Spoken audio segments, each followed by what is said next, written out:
During Google's event where the Pixel 4 was launched, there was an official confirmation from Google that they have no plans to support Daydream in Android anymore. Combine this with the lack of support for Samsung's Gear VR headset on the Galaxy Note 10, Apple not caring to develop something related to virtual reality in iOS, and Windows Mobile being in the grave for more than 3 years now, we are essentially looking at one thing. Smartphone VR is dead. And it might sound like a bad thing for the future of virtual reality, but in my opinion, it is a positive sign of things to come. Here are the reasons why.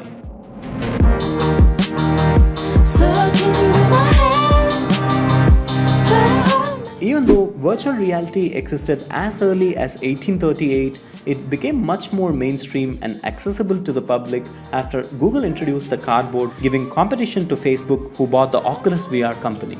The Cardboard was cheap and even could be self-made, which takes the technology to millions of people and gives plenty of opportunities to developers to come up with interesting ideas which could make the technology much more mainstream. With Samsung and Sony announcing the Gear VR and Project Morpheus, it looked like the future of mobile VR was exciting. Or so we thought.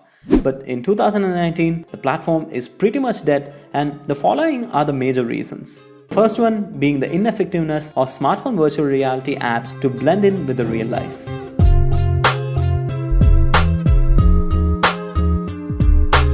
You see, smartphone VR was a bubble and it was supposed to pop one day.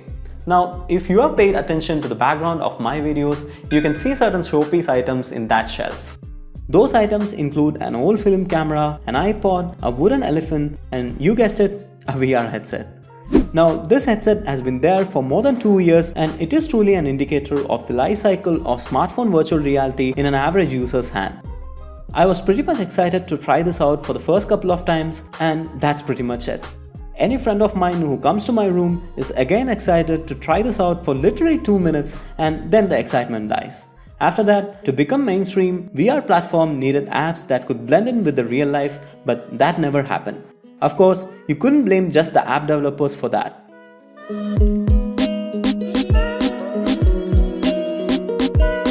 So, the entire concept of slotting your smartphone into a separate headset just to experience VR was a flawed concept from the start itself. The setup was often clunky and confusing, and while using your phone to power VR, it often sucked the battery of the phone, potentially leaving you in a tight spot when you came back. Also, every time that I use these headsets, I've always felt a headache after a few minutes of usage.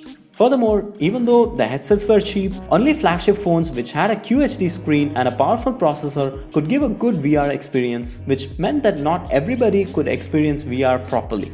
Despite this, the Gear VR from Samsung sold more than 5 million units solely due to the excitement. Products like Daydream from Google were nowhere close to that level of success. But the death of smartphone VR was caused due to the lack of interest in virtual reality by some other company. And that company is none other than Apple.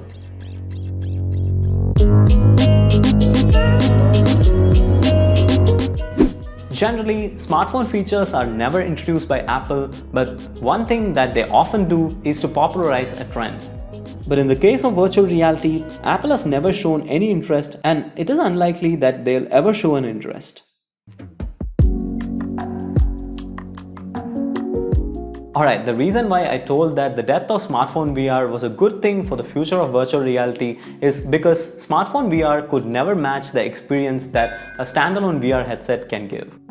Now, people just need to decide between a standalone VR headset like Oculus or more premium PC-based headsets like the Valve Index or the Vive Cosmos. So, the death of smartphone VR can be considered a positive symbol because the floor for what can be considered good in virtual reality just got much higher.